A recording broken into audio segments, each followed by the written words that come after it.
karakteristik lapisan bumi, dan pergeseran benua. Nah Vira, sekarang kamu lanjutin pembahasan kita tadi, mengenai macam-macam lapisan kulit bumi. Menurut komposisinya, bumi dapat dibagi menjadi beberapa lapisan, yakni pertama adalah lapisan kerak bumi. Kerak bumi adalah lapisan terluar bumi yang terbagi menjadi dua kategori, yaitu kerak samudra dan kerak benua. Kerak samudra mempunyai ketebalan sekitar 5-10 km, sedangkan kerak benua mempunyai ketebalan sekitar 20-70 km.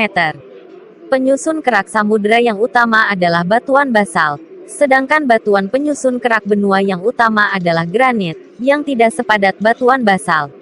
Lapisan yang kedua adalah mantel bumi. Mantel bumi terletak di antara kerak dan inti luar bumi.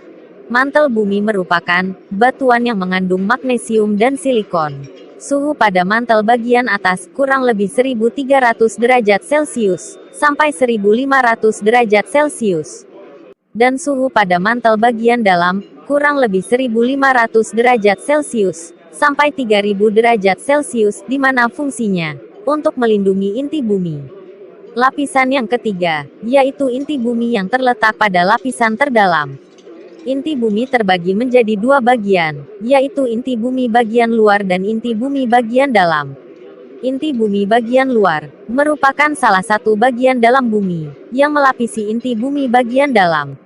Inti bumi bagian luar mempunyai tebal sebesar 2250 km dengan kedalaman antara 2900 sampai 4980 km yang terdiri atas besi dan nikel cair dengan suhu 3900 derajat Celcius.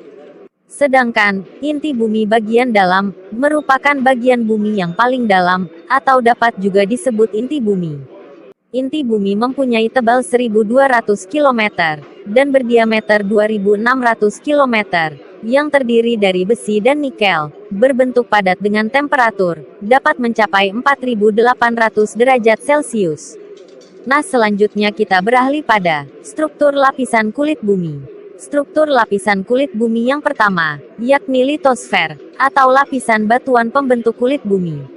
Litosfer berasal dari kata litos yang berarti batu, dan sfere yang berarti bulatan atau lapisan. Dengan demikian, litosfer dapat diartikan sebagai lapisan batuan pembentuk kulit bumi.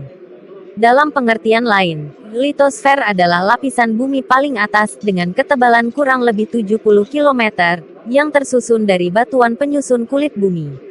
Penyusun utama lapisan litosfer adalah batuan yang terdiri dari campuran antara mineral sejenis atau tidak sejenis, yang saling terikat secara gembur atau padat. Sedangkan induk batuan pembentuk litosfer adalah magma, yakni batuan cair pilar yang bersuhu sangat tinggi, dan terdapat di bawah kerak bumi. Magma tersebut akan mengalami beberapa proses perubahan, sampai menjadi batuan beku, batuan sedimen, dan batuan metamorf. Struktur lapisan kulit bumi yang kedua, yakni astenosfer atau lapisan selubung. Astenosfer adalah lapisan yang terletak di bawah litosfer dengan ketebalan sekitar 2900 km, yang berupa material cair, kental, dan berpijar dengan suhu sekitar 3000 derajat Celcius. Material tersebut merupakan campuran dari berbagai bahan yang bersifat cair, padat, dan gas bersuhu tinggi. Dan struktur lapisan kulit bumi yang terakhir adalah barisfer atau lapisan inti bumi. Barisfer yakni lapisan inti bumi, yang merupakan bagian bumi paling dalam, yang tersusun atas lapisan nif atau nikel dan ferum. Lapisan ini bisa pula dibedakan menjadi dua bagian, yakni inti luar dan inti dalam.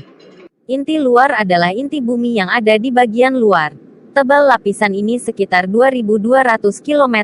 Yang tersusun atas materi besi dan nikel yang bersifat cair, kental, dan panas, serta bersuhu sekitar 3900 derajat Celcius.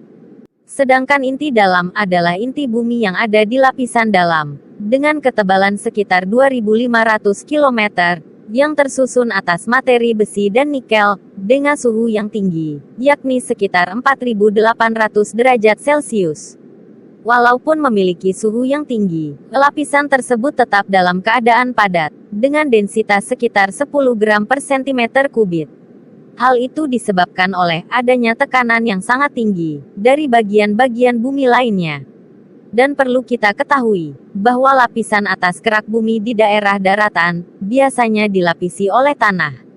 Tanah yang terdiri atas partikel batuan yang ditimpa cuaca juga mengandung banyak zat organik yang berasal dari pembusukan makhluk hidup di zaman purba.